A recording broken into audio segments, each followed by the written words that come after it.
Assalamualaikum dan salam bahagia saudara dan saudari yang dihormati sekalian. Pagi ini saya akan bercakap tentang perbezaan pendapat yang terkeji, yang terlarang di dalam Islam. Ya, Islam membenarkan perbezaan pandangan, perbezaan pendapat dalam perkara-perkara agama dan apa juga perkara berkaitan dengan kehidupan kita. Islam membenarkan perkara itu. Malah mazhab itu sendiri adalah perbezaan pandangan dan perbezaan pendapat. Dan begitu ada beberapa perbezaan pandangan dan pendapat yang dianggap terlarang di dalam Islam. Pertama ialah perbezaan pandangan mengenai perkara-perkara yang tidak baik. Seperti kalaulah dalam soal sembahyang kan, sembahyang adalah wajib. Tapi ada golongan-golongan yang mengikut ajaran tarekat Sufi menganggap sembahyang tidak seperti dengan sembahyang kebiasaan yang disembahyangkan oleh orang Islam. Maka perbezaan pandangan itu tidak patut berlaku. Tak boleh nak menganggap sembahyang itu sembahyang dengan niat dan sembahyang dengan bukan sembahyang dengan seperti yang kita lakukan, sembahyang harakiyah, as-salat al-harakiyah, atau sembahyang yang kita lakukan sembahyang pergerakan.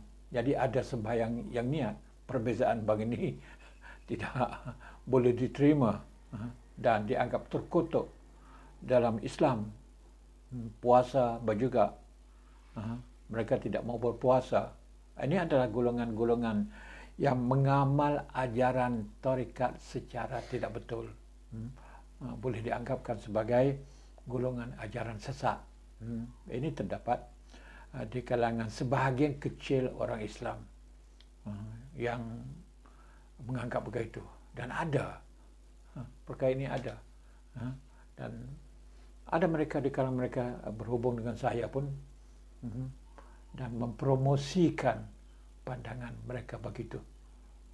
Mereka tidak sembahyang, mereka tidak melakukan ibadah-ibadah lain kerana bagi mereka sembahyang dan puasa itu ada cara lain. Dan ini adalah perbezaan pandangan yang tidak boleh diterima kerana tidak ada asas di dalam Quran, dalam sunnah dan dalam fiqh. Satu lagi, perbezaan dalam perkara-perkara yang diboleh berbeza pandangan. Boleh kita menganggap begitu dan menganggap begini kerana tidak jelas di dalam Al-Quran ataupun mempunyai pengertian yang banyak maksudnya.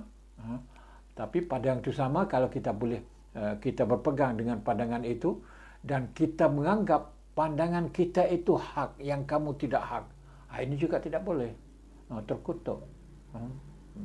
Ya, dalam perkara-perkara begini juga kita tidak boleh menganggap, kerana dalam Quran tidak jelas, dalam hadis tidak jelas, ada macam-macam arti, ada macam-macam maksud, ataupun dipanggil mutasyabihat. Maka kalau ada perbezaan di sini dengan sebab yang saya sebut tadi, maka kita tidak boleh menganggap kata yang kita betul, yang kita paling betul, yang kamu salah. Ini juga adalah perkara yang dilarang di dalam Islam. Ya, tapi sayangnya orang kita ramai begitu. Tak kiralah dalam hal-hal agama atau hal-hal kemasyarakatan dan hal-hal politik, kalau yang dia pilih, pandangan yang dia pilih, dia anggap sebagai benar, dan pandangan orang lain pilih, dia anggap tidak benar. Dan ini adalah salah. Inilah yang berlaku di dalam masyarakat kita pada waktu ini. Dengan itu, dalam berbeza pandangan pun kita harus ada caranya untuk nak mengamal perbezaan pandangan ini. Sekiranya perbezaan pandangan itu adalah betul-betul dalam perkara yang tidak dibenarkan di dalam Islam, maka tidak boleh. Malah dalam pandangan dalam perkara-perkara yang dibenar oleh Islam pun kita tidak boleh menganggap bahawa yang kita itu adalah lebih bagus, lebih baik dan lebih berhak, lebih benar daripada kamu yang kamu pegang dan yang kamu memilih untuk nak mengamalkan. Terima kasih kerana menonton dan kita berjumpa lagi pagi esok. Sekian, wassalam.